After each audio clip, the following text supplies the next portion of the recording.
Hello. For our Animal Science 107 project, we are here to pose the question: what are some ways that the agriculture industry has adapted to environmental demands? Created by Madelyn Ray, Sameena Aftab, Grace Sotz, Chris Troy, and Jordan Vandevender. So for our topic, question, and task divisions, I will reiterate our important introspective question of: what are some of the ways that the agriculture industry has adapted to environmental demands? In terms of task divisions, Sameena designed and put together this project and all of our inputs in the form of a Google Slides. Jordan developed a script from the slides and research within the slides. Madelyn voiced over Jordan's script and did last-minute adjustments to ensure the rubric requirements were met before submission. Chris found relevant visuals and animations that matched the research conducted by the group members. And lastly, Grace inserted and explained scientific graphics that supported the articles discussed within the presentation. Beginning with Sameena's popular press article, she read about 4 ways farmers can adapt to climate change through WRI.org.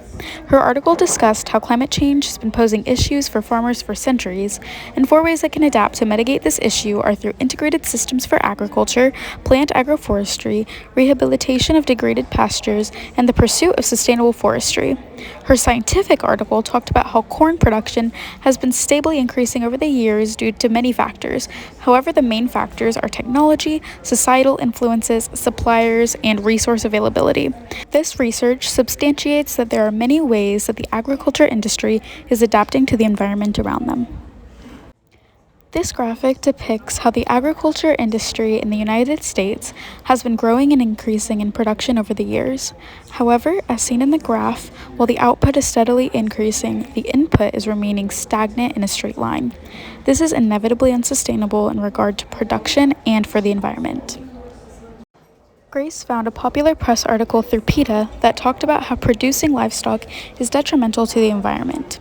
However, Grace analyzed how the way PETA discussed this issue was in a rather biased manner, lacking citations or substantiated research.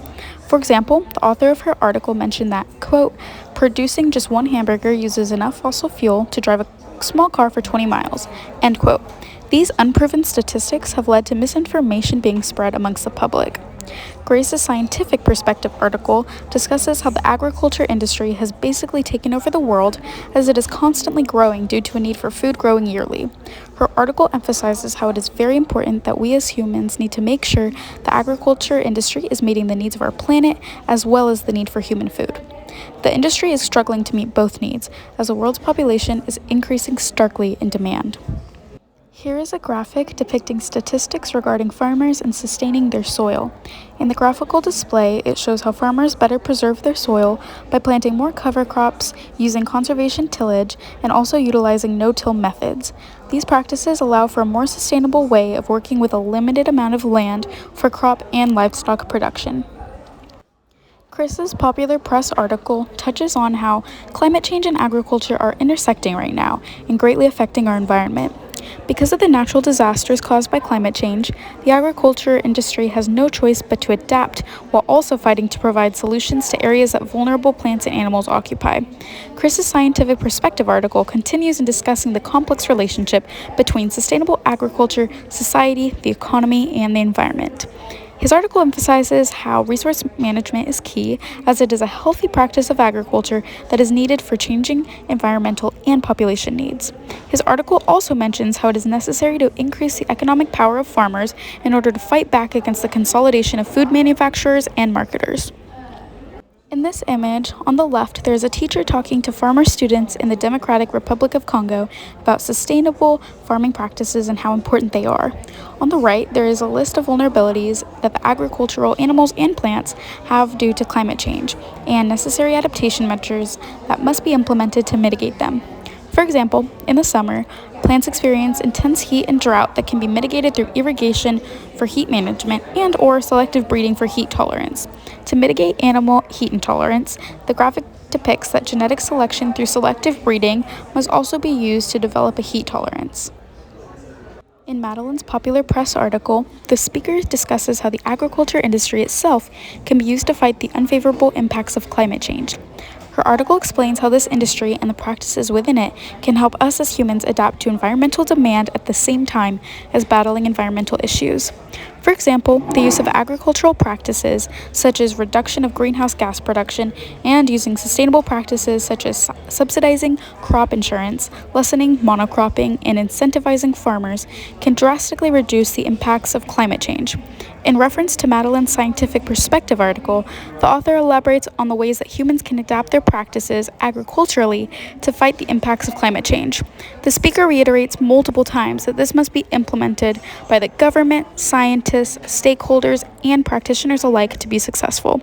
To do this, we must all come together in emitting less carbon dioxide and greenhouse gases in general, creating more policies for natural resources, and better informing governments and industries of investment decisions they can make to be more environmentally friendly.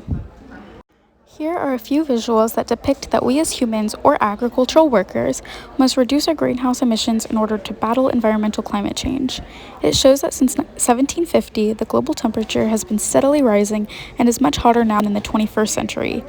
Fighting climate change is the single most important thing we can do to maintain sustainable production for our growing population. Jordan's popular press article, found on pnas.org, delves into how people are seeing a huge change in the agriculture industry in response to how agricultural products are being produced. There are observations being made about how this industry will one day not be able to catch up to the growing population. Yet there are also multiple forms of agricultural innovation that can be implemented to fight this in the best way that we can. His Scientific Perspective article discusses the ways that the agricultural industry is starting to change in terms of growth and production patterns. They're trying to produce in an efficient and timely manner to keep up with the increasing population. It is mentioned that agriculture is strongly influenced by climate, and therefore producers can adapt the best way that they can to it, and worsening climate patterns will also threaten the agricultural industry. The article specifies that we must mitigate this climate issue so that we can maintain our agricultural practices and vice versa. These visuals depict the issue of food shortage due to our growing population and environmental demands. It indicates that by 2050, we will have an unsustainable population, and therefore the agriculture industry will not be able to keep up. By 2050, the total factor productivity, also known as TFP, will be at 1.75%, whereas right now it is at 0.96%. Thank you for watching our project, and we hope that you learned a lot about how the agriculture industry is currently adapting and must continue to adapt in order to meet the environmental demands around us.